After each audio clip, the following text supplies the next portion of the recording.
جاء في دعوة الأشجار ساجدة تمشي إليه على ساق إلى قدر يا رب صل وسلم دائما سرمدا على حبيبك خير الخلق كلهم قامت الذي شرع حبيبه مغفرا وآمرا إن الله وملائكته يصلون على النبي يا أيها الذين آمنوا صلوا عليه وسلموا تسليما سيدنا وحبيبنا مولانا محمد وعلى آله وصحبه وسلم صلاة وسلاما عليك يا سيدي يا رسول الله. الله رب العالمين جل جلاله وعنا ورده وفضله واستحسانه کہ ہمارا اللہ کے حضور میں اس کا رسول ہونے کے لیے اللہ کی ترجیحات اللہ تبارک و تعالی مجھے اللہ اس کے افطار کی آپ کی ہماری سب کی اس حالت کو قبول فرمائے اور جو اس کے بیان کیا جائے اس پر مجھے اللہ اس کے افطار کو بھی اور آپ کو ہم اس پر کو عمل کی توفیق فرمائے. قرآن مجید قرآن حمید اللہ رب العالمین کے ذریعہ مقدس کتاب اللہ کے محبوب حضور مقبول خاتم الانبیاء والمرسلین سید العالمین محمد رسول اللہ صلی اللہ علیہ وسلم پر نازل فرمائی گئی کتاب ہدایت ہمارے لیے قیامت تک کتاب ہدایت تک اس کو پڑھتے رہیں گے ہدایت پاتے رہیں گے اس پر عمل کرتے رہیں گے نجات پاتے رہیں گے.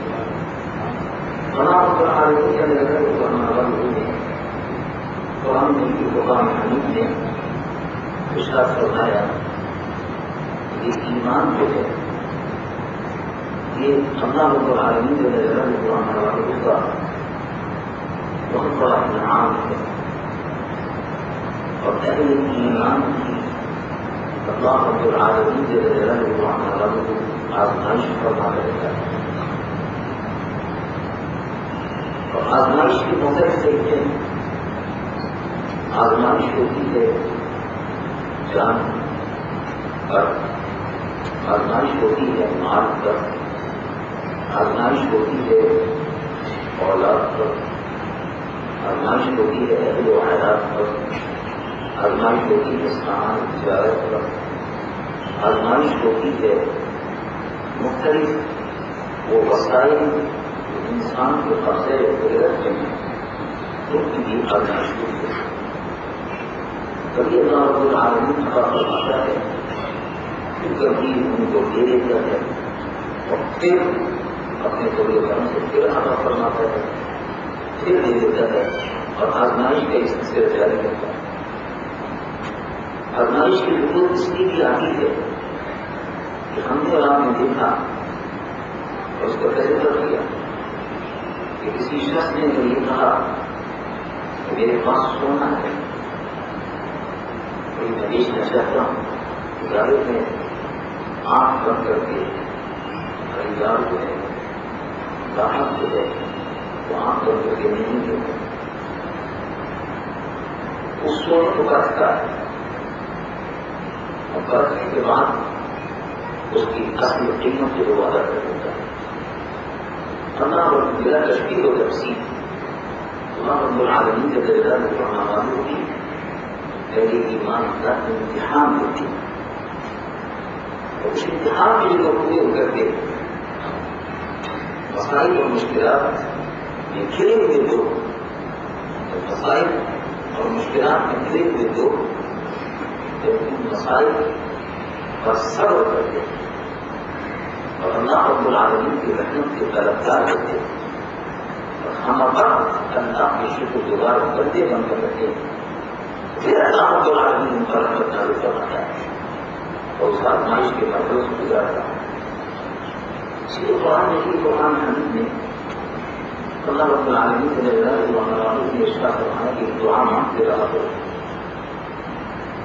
یہ دعا جو اس بات کا مظہر ہے کہ اے اللہ جب بھی ہمیں آزمائش میں آپ مبتلا فرمائے، جب بھی ہماری آزمائش ہو تو وہ ہماری استطاعت سے باہر نہ ہو.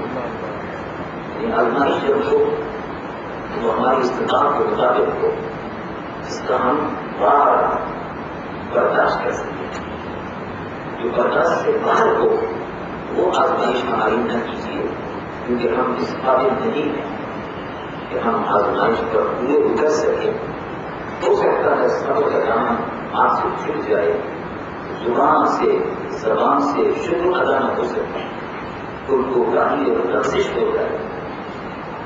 اگر گاہی لفظش ہو جائے تو معاف فرمائیے، لیکن طاقت سے زیادہ، ہماری وسعت سے زیادہ ہماری آزمائش میں فرق ہے.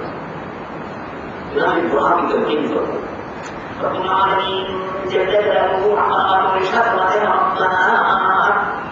اے ہمارے رب،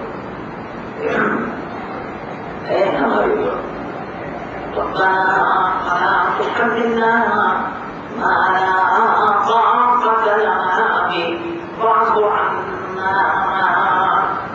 اے اللہ جو ہماری استطاعت سے باہر ہے، جس کو ہم برداشت نہ کر سکتے، صبر کا دامن ہاتھ سے چھوٹنے کا اندیشہ ہو، ولا تحملنا ما لا طاقة لنا به، اس کی ہم سے طاقت نہیں ہے، اتنا بوجھ ہم پر لگا ہے. اور ہمیں معاف کرنا، ہماری مغفرت کرنا. واعف عنا واغفر لنا وارحمنا. معاف کرنا، مغفرت کرنا، ہم تک رحم کرنا. کہ مسلمان اللہ رب العالمین سے ہمارا معافی کر کے عذاب کا رضا رہتا ہے، مغفرت کا بھی رضا رہتا ہے، اور اللہ رب العالمین کی رحمت کا امیدوار رہتا ہے. پھر آگے ارشاد ہوگا ربنا فلا تحملنا ما لا طاقة لنا به واعف عنا واغفر لنا وارحمنا أنت مولانا فانصرنا على القوم الكافرين.